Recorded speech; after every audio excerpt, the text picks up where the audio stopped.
የመሰለን ድክመት ፈልገሽ ታገኛለሽ። እንዳታስበው ሮዛ፣ ታደርጊዋለሽ። ሞኝ አይደለሁም። የምወድቅበትን ትግል አልገጥምም። የማልጨርሰውን ተራራም ደግሞ አልጀምም። ሂደቱ በራሱ እኮ ጭንቅላትሽን እረፍት ይሰጥሻል። እኔ መኖር ነው የምፈልገው። እንደ ተራሱ አይደለማ። ሴት እኮ ነሽ። እቺ ልጅ እኮ ሳትፈልግ ነው ጥቃት እየደረሰባት። ዛሬ አንቺ ዝም ብትይ ነገ ላይሽ ላይ እንደዚህ አይነት ነገር ቢደርስ ብለሽ እስኪ አስቢ። ምንም ተስፋ የላትም። ያ ፊቷ ላይ የሚታየው ፈገግታ እንኳን ጠፍቷል። ከስንት ቁስ ምን ነው ያለችው? ምን ማድረግ ይቻላል? የማይቀየሩ ነገሮችን እኮ መቀበል ብቸኛው ምርጫ ነው። አስተካክላለሁ። እውነትሽን ነው።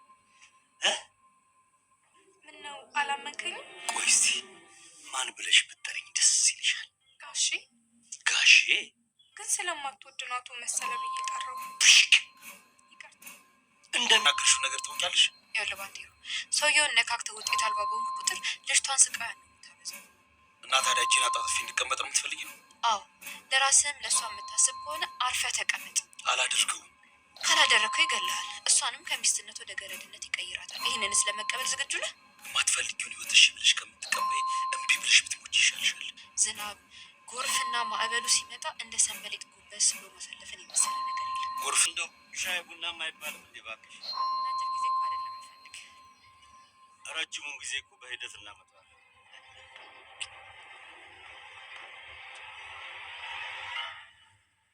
ሁሉም ነገር ተሟልቶልሽ በፍቅርና በሰላም ከዴቭ ጋር እየኖርሽ ነበር።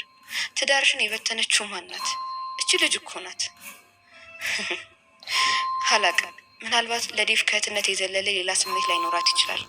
ግን ሴት ናት። በእኔና በእሷ መካከል በተደረገው ፍትጊያ እሱ ሁልጊዜም በእሷ በኩል ይቆም ነበር። እኔን አቅፎ የተኛ ለእሷ ይሳሳ፣ እሷን እንደ ህይወቱ ያምናት ነበር።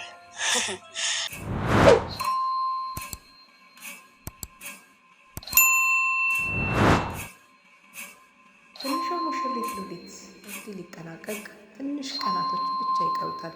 ማለትም ደግሞ 3 ቀኖች ከዚህ በኋላ ይቀራሉ ማለት ነው። ውድና የተከበራችሁ በሉሊት ድራማ በጣም ብዙዎቻችሁ ሀሳብ አስተያየት ስትሰጡ እንደነበር ሉሊት ከገጠር መጣ እንዲሁም ከዴቭ ቤት ካረፈችበት ጊዜ ጀምራ የሮዛና እንዲሁም የዴቭ ትዳር መበጣበጡ በቅናት የመጣ ብዙ ችግሮችን ማየቷ ሮዛም ከምትወደው ትዳሯ ተፋታ አሁን ላይ እንግዲህ ብቻዋን መሆኗን እያየን ነበረ። ሉሊትም ከገጠር ከመጣች በኋላ በርትታና ጠንክራ ከዴቭ ጎን በመቆም አሁን ድረስ ከቤቱ አለች ማለት ነው። ዛሬ ላይ ግን ሉሊት ዴቭ ባለመኖሩ ምክንያት እንዲሁም በመሰለ እጅ ተጠልፋ ከቤት ውስጥ መቀመጥ ከጀመረች ውላ ሰምታለች። የትምህርቷ ነገር ማይታሰብ ሆኗል። በቤት ውስጥ ትማር፣ የቤት እመቤት ላድርጋት፣ አንዱን በሆዷ አንዱን በጀርባዋ እንድትሸከም የዛሬ ዓመት እፈልጋለሁ እያለ አቶ መሰለ እንግዲህ ሲዝትባት እንዲሁም ለጓደኞቿ ሲነግርባት አይተናል። አሁን ሮዛ ከትናንትና ማንነቷ እየተማረች ከበቀልና ከቂመኝነት እየወጣች የመጣችበትን መንገድም ተመልክተናል።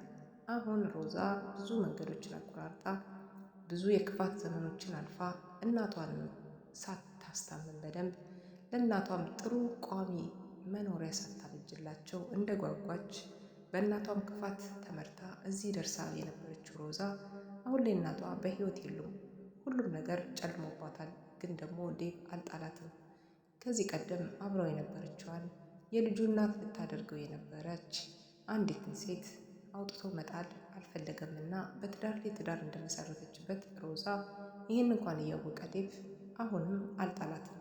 ባለችበት ሆና ምንም ክፉ አይንካት፣ ተከታተላት፣ ጥሩ ስራ እስክታገኝ ድረስ እስኪሻላት ብሎ ዴቭ እንግዲህ ለባንቴሮን ነግሮት ባንቴሮን ሲከታተላት ከሰነበተ በኋላ የተወሰነ ገንዘብ እንደሚያስፈልጋት ሲያቅ ገንዘብ እንደሰጣትና ገንዘቡን ይዛ ጥሩ ስራ ሰርታ ለመለወጥ እንዳሰበችም አይተናል። አሁን ላይ ሉሊት በአቶ መሰለ እጅ ትገኛለች። ዴቭም እሷን ለማስለቀቅ ውጣ ውረድ ውስጥ ይገኛል። አሁን ባንቴሮን ከዚህ ሁሉ ስቃይና መከራ በኋላ መቼ ይሆን እፎይ የሚለው ነገር ያሳስባል። ሌላው ነገር ደግሞ ናኦድ ነው። ናኦድ እንግዲህ በዚህ ሰዓት ናኦድ እንግዲህ በጣም ከባድ አውጣጭና ችግር ውስጥ ይገኛል ማለት ነው። ይሄ ማለት ደግሞ ከዚህ በኋላ ናኦድ እንግዲህ በመሰለ እጅ ይግባ እንዲሁም ደግሞ በራሱ ከሀገር ይውጣ ወይም ደግሞ ራሱን አሳልፎ ለሕግ ይስጥ የሚታወቅ ነገር የለም። ግን ደግሞ እውነታውን ለባንቴሮን አፍረጥርጦ ሲነግረው አይተን ነበር። የትንሽቷ ሙሽራ እንግዲህ ክፍል ሊጠናቀቅ ትንሽ ቀናቶች ቀርተዋል። ቢሆንም በዚህ መካከል ላይ ብዙ ውጣ ውረዶችን ያዩበት እነ ዴቭ እነ ሔዋን እንዲሁም እነ ሮዛ አሁን ላይ እነ ናኦድ የተጨመሩበት ቢሆንም ብዙዎቹ በጣም የሚያስደስት ጊዜያትን ሮዛ የክፋቷ ጥግ ውድቀት መሆኑን የተረዳችበት ባንቴሮን ከመጥፎ ባህሪው ከመጥፎ ሕይወቱ ተመልሶ ዛሬ በእግሩ ቆሞ እንዲሄድ ያደረገችው ሉሊትን ለማገዝ መሮጡ ሮዛን ብትሆን ትናንትና ማንነቷን እየተወች እየመጣች ዛሬ ላይ መጸጸት እንግዲህ ትናንትና ነው፣ ዛሬ ሮዛ አዲስ ሰው መሆን አለባት እያለች እንግዲህ ወደ ራሷ እየተመለሰች ትገኛለች። ይሄ ማለት ለሮዛ ትልቅ መንገድና ለውጥ ነው። ከዚህ በኋላ ያለውስ ክፍል ምን ይሆናል ለምትሉት በጣም ከባዶቹን ጊዜ እንግዲህ በሞትና በህይወት መካከል ሆኖ ባንቴሮን የሚያሳልፍ ይሆናል ማለት ነው። ምክንያቱም ዴቭ ከመምጣቱ በፊት ሉሊትን ወደ ቤት ሊያስመልሳት ይገባል። ሉሊት ወደ ቤት መመለስ ግዴታ አለባት። ዴቭ በሚመጣ ሰዓት ሉሊትን ከቤት ካላገኛት ባንቴሮን እንግዲህ የተሰጠውን አደራ ሳይወጣ እንደጠበቀ ነው የሚቆጠረው። ስለዚህ ለዚህ ነው ቀን ከሌት እየለፋ ያለው ባንቴሮን አሸናፊ ሆኖ በእነሱ ፊት ለመቆም ወይም ደግሞ ሉሊትን ለማስለቀቅ ብዙ መስዋዕት ይከፍላል። ከዚህ ግብግብ መካከል ማን ይሞታል ማን ይድናል የሚለውም ከባዱ ነው። ወይስ ማን ነው ወንጀለኛው ወደ ህግ የሚጣለው? ይህም አንድ ትልቅ ነገር ነው። በዛ ላይ ደግሞ ሌላዋ ጓደኛዋ ናት።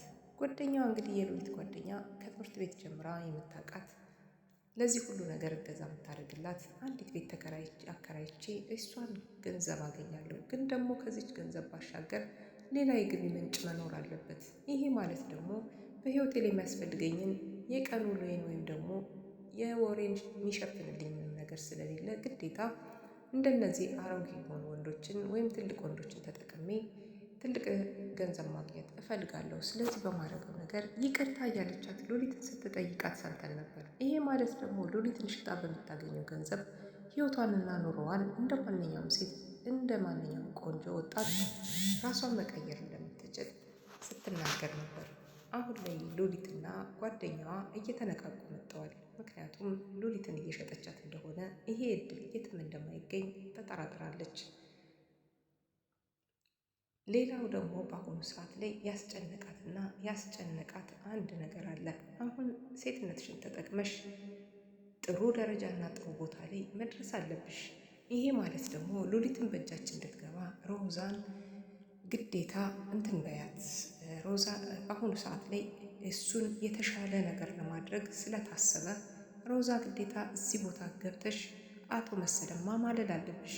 ከዛም በኋላ ብዙ ነገሮች ይቀየራሉ። ሉሊትን ሄጄ ማውጣት እችላለሁ በማለት እንግዲህ ሮዛ ሁለት ነገር እድል አላት። ወይ ትሞታለች፣ ወይ ትገላለች፣ ወይ ታመልጣለች፣ ወይ ደግሞ ትያዛለች። ብዙ መከራና ፈተና ይደርስባታል።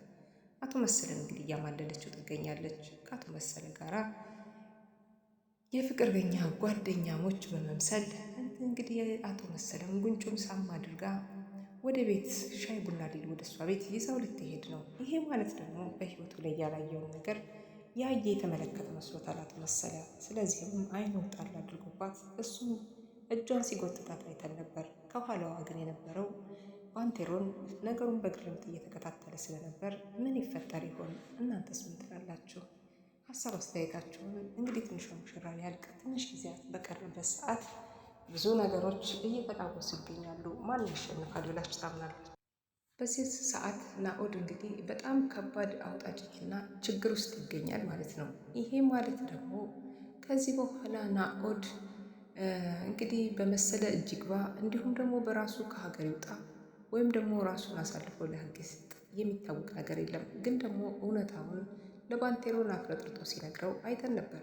የትንሽቷ ሙሽራ እንግዲህ ክፍል ሊጠናቀቅ ትንሽ ቀናቶች ቀርተዋል።